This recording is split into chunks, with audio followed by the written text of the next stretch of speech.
Developing tonight, a homicide investigation is underway in Newton after the bodies of three senior citizens were found inside a home.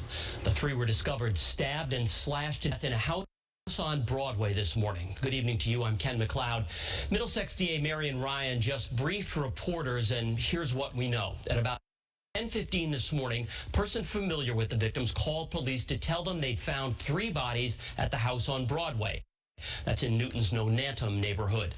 Police responded and confirmed the three individuals were dead, and there were signs of forced entry to the home. The victims were stabbed and suffered blunt force trauma. Police are identifying them at this point, but they do say two of the victims are a couple who were celebrating their 50th wedding anniversary this weekend. Police also say that just after dawn this morning, there was an attempted break-in at a house on Brookside Avenue, about a half-mile away. Police don't know at this point if the two are somehow connected. They are, however, asking all residents in that area to be vigilant and lock their doors. They're also asking people to check their home surveillance cameras and bring anything suspicious they might see on video to police immediately. Now, WBZ's Laura Hafley is covering this story. She'll have more on WBZ News at 11 over on Channel 4. Two teens were found shot to death in a car in Braintree early this morning. Police say they responded to Alfred Road at about 1:30 after receiving several 911 calls about gunshots in that area. When they arrived, they found the two victims. Both were pronounced dead at the hospital. A third person in the car was not hurt. Police found multiple shell casings at the scene and believe more than one gunman was involved. I just wanted to say that this is very, very bad tragedy that we've had here in Braintree, and thoughts and prayers go out to the family. The victims have been identified as 16-year-old Jazier Porter, who lived close by, and 19-year-old Jaden Santos Andrade of Dorchester. Porter was a student at Braintree High School. Braintree's mayor says grief counselors will be available for anyone who needs them.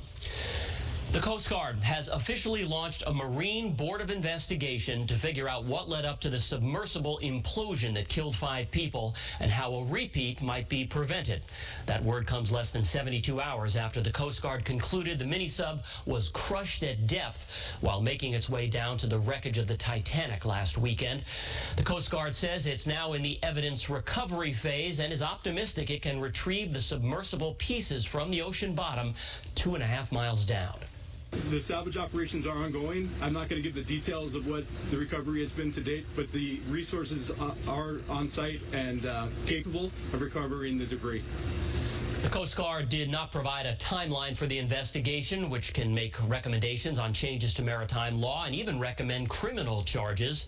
Investigators have already scheduled interviews with crew members of the Polar Prince, the ship from which the ill-fated submersible launched. And the ship that carried the Titan submersible to sea did return to port in St. John's, Newfoundland last night. The Polar Prince set sail for the expedition back on June 16th. Safety officials say they'll investigate the ship and its role as a support vessel for the Titan submersible.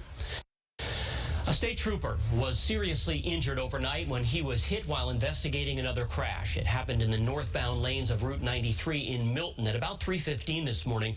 Police say the trooper was responding to a crash when another vehicle struck him. The trooper was taken to a Boston hospital and is expected to be okay. The driver who hit him was also taken to the hospital with non-life-threatening injuries. State police say the whole thing remains under investigation.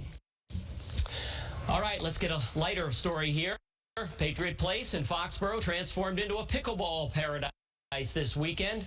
Pickleball enthusiasts of all ages were invited to participate in the Pickleball Classic. The 3-day tournament was open to players of all skill levels.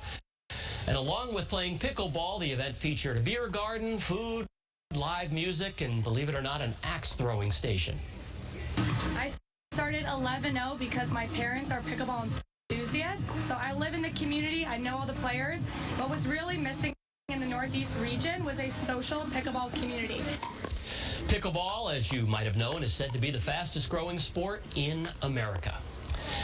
Thousands of runners took to the streets of Boston today for the annual Boston Athletic Association 10K. The course took participants on a scenic tour through the Back Bay.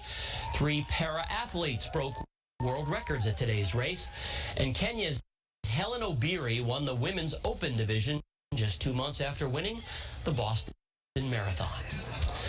The first Open Streets event of the summer took place in Jamaica Plain today. Open Streets transforms a stretch of neighborhood road into a pedestrian-friendly boulevard where people can dream, play, and explore. Today's event featured music, games, food trucks, and more. The next Open Streets event will take place along Blue Hill Avenue in Roxbury on Saturday, July 15th. Let's go ahead and check on that forecast now with meteorologist Sarah Robleski. It's a lot quieter out there, although we do still have a few isolated showers.